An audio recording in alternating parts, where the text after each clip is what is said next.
Selamat datang di podcast Smart Governance. Bersama kami, calon ASN inovatif dari Kementerian Kehutanan. Di era digital, tata kelola pemerintahan harus cerdas dan transparan, berorientasi pada pelayanan publik yang berkelanjutan. Smart Governance bukan hanya tentang teknologi, tapi juga tentang melayani dengan integritas dan inovasi. Mari kita wujudkan hutan lestari dan negeri mandiri bersama. Halo Sobat Muda Indonesia, kembali lagi bersama kita dalam podcast seru. Nah, kali ini kita bakalan bahas topik seru lainnya, yaitu good practice versus bad practice dalam mewujudkan smart governance di kehidupan sehari-hari. Teman-teman, smart governance ini tidak hanya soal pemerintahan atau instansi, tapi juga tentang bagaimana masyarakat ikut berperan dalam membangun tata kelola yang cerdas, disiplin, dan berintegritas. Bersama saya, Nur Afni Natasha, yang akan membantu diskusi ini dan 4 rekan saya lainnya, yaitu ada Satria Galuh Dwitama, Yasir Anwar, Rian Alfian, dan Yuni Wadzaitun. Nah, gimana nih kabarnya Mas Satria Galuh Dwitama? Alhamdulillah baik dan sehat selalu. Oke, kalau dari Mas Yasir gimana nih kabarnya? Wah, jelas selalu sehat dong kata Tasya. Apalagi kan udah kayak mendekati gimana gitu ya. Jadi suasana hati juga lebih senang gitu. Oke, gimana nih kalau Bang Rian gimana nih kabarnya? Alhamdulillah kabar kita sehat. Ini juga mohon maaf lagi di luar juga sebenarnya, agak berisik. Oke. Keren ya, Bang Rian masih menyempatkan ya ini ya. Kalau dari Mbak Yuni gimana nih kabarnya?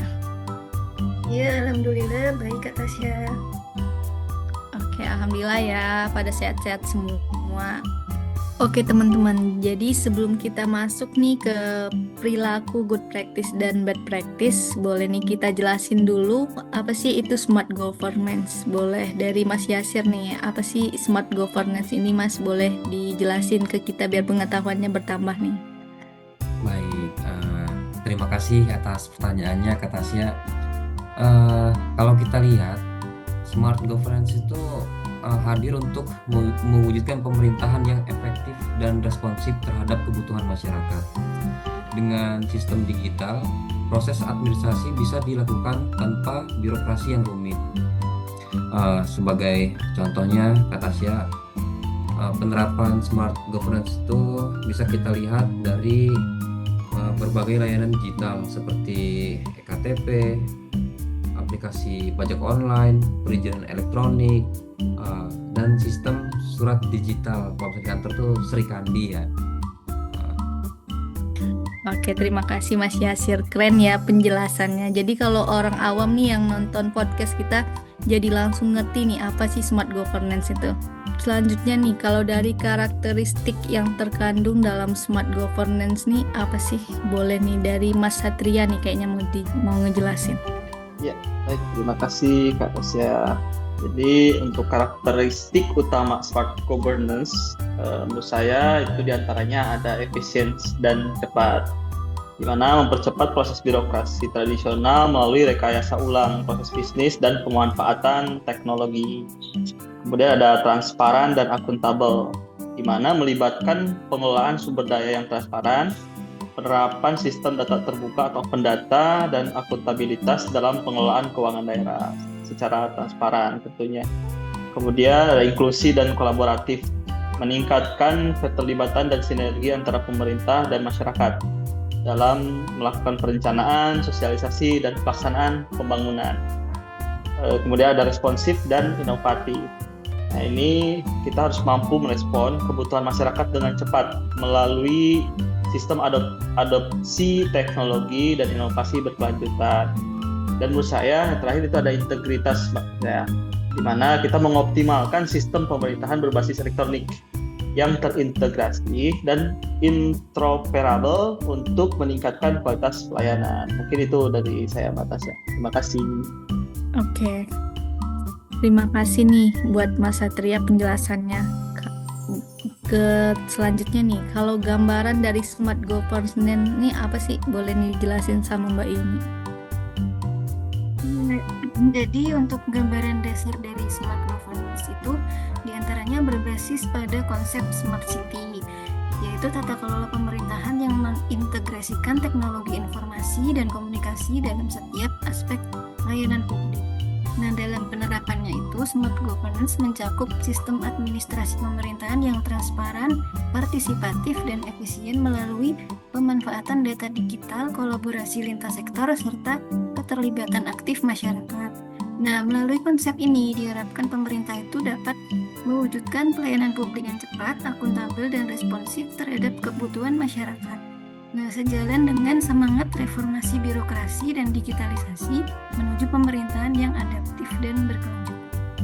Oke, keren ya penjelasan teman-teman ini. Kayaknya ini saling nyambung nih, dari awalnya dari Mas Yasir yang ngomongin berakhlak, juga dari Mas Satria juga ngomonginnya tentang adaptif, kolaboratif. Mbak Yuni nih juga ngebahas kolaboratif juga nih. Kalau untuk Bang Rian nih, pertanyaan buat Bang Rian. Dari segi pegawai ASN, apa sih implementasi nyata yang bisa diterapkan? Ya, terima kasih Mbak Tasya. Ini untuk implementasi nyata pada ASN itu bisa saja dengan penggunaan aplikasi seperti presensi berbentuk digital, berbasis digital, serta pelaporan kinerja secara real time. Yang kemudian pelayanan publik berbasis digital seperti whistleblowing system serta pelaporan kekayaan. Yang kemudian yang ketiga adanya keterbukaan anggaran serta adanya zona untuk integritas pegawai. Menurut saya sih begitu Mbak Tasya. Oke, terima kasih untuk Bang Rian.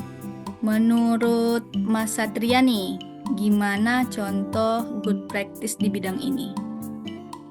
Menurut saya, good practice yang bisa dicontoh adalah datang tepat waktu ke kegiatan atau janji pertemuan tertentu. Tampak sepele sih, tapi ini mencerminkan tanggung jawab dan penghargaan terhadap orang lain.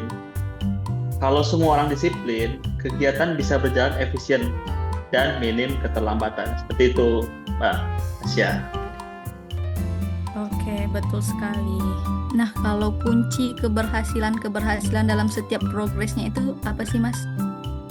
Kuncinya adalah tentunya kesadaran pribadi dan manajemen waktu yang tentunya harus baik ya. Misalnya, menyiapkan keperluan lebih awal dan memperkirakan waktu tempuh sebelum berangkat. Oke, keren banget ya pendapat dari Mas Satria ini. Oke, pertanyaan selanjutnya nih buat Mas Yasir. Untuk contoh good practice lain yang relevan dengan smart governance ini apa sih, Mas? Boleh dijelasin dulu nih. Saya terinspirasi dari layanan publik berbasis digital seperti aplikasi administrasi kependudukan atau pembayaran pajak online. Dengan layanan digital, masyarakat tidak perlu antri panjang dan semuanya bisa dilakukan dengan cepat dan transparan. Ini contoh nyata penerapan smart governance yang memudahkan semua pihak. Oke, keren ya. Berarti semua pihak luas ya. Nah, kalau menurut Mas Yasir, gimana sih cara menularkannya itu ke masyarakat yang luas? Tentu dengan sosialisasi dan pendampingan. Banyak warga belum terbiasa dengan sistem digital. Jadi kita bisa bantu mereka belajar agar tidak tertinggal teknologi. Mungkin seperti itu kata saya. Oke, keren ya ini untuk yang good practice-nya. Kita balik nih, kita ke sisi lainnya. Ini ada bad practice. Menurut Mas Rian nih, contoh perilaku apa yang masih sering terjadi di masyarakat untuk bad practice-nya ya, Mas? Ini yang paling sering saya lihat dan mungkin kita sering melihatnya adalah tindakan yang tidak mau antre di tempat umum seperti lagi antre bank, SPBU atau pelayanan publiknya. Hal ini mencerminkan kurangnya disiplin dan tidak menghormati hak orang lain. Padahal antre adalah bentuk kecil di keadilan sosial. Oke, berarti ini permasalahan umum ya Mas terjadi ini sebenarnya yang sering kita lihat. Lalu gimana sih menurut Mas Rian nih cara mencegah hal ini? Ya, tentu perlunya ada edukasi dan teladan dari orang. Kalau ada yang berani menegur dengan sopan atau ada petugas yang memberi contoh disiplin antre, lama-lama kita harapkan budaya ini dapat berubah lebih baik. Oke, kalau dari Mbak Yuni nih, bad practice yang sering Mbak Yuni lihat apa sih Mbak? Boleh nih dijelasin ke kita semua. Ya, jadi ada juga yang namanya sikap enggan belajar teknologi baru. Nah, biasanya itu karena merasa nggak bisa atau takut ribet. Padahal kan sebenarnya layanan digital itu dibuat untuk memudahkan. Nah, sikap seperti ini bisa menghambat terciptanya masyarakat yang cerdas dan adaptif.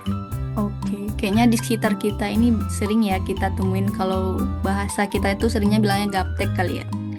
Nah, kalau cara mengatasinya apa sih Mbak? Boleh nih kita dijelasin juga. Ya, jadi cara mengatasinya tuh kita perlu menumbuhkan semangat adaptif dan saling bantu. Soalnya kan sekarang tuh hampir semua layanan sudah digital. Nah, tujuannya biar kerja kita jadi lebih cepat dan efisien.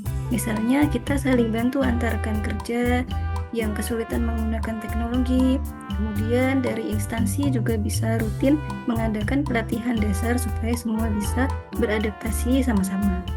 Oke, luar biasa sekali ya pendapat teman-teman kita ini. Dari diskusi hari ini, kita belajar bahwa good practice dalam kehidupan sehari-hari seperti disiplin, menghormati aturan, dan adaptif dengan teknologi adalah langkah nyata menuju smart governance. Sebaliknya, bad practice seperti kita tidak antre, menunda pekerjaan, atau enggan berubah, harus kita tinggalkan bersama.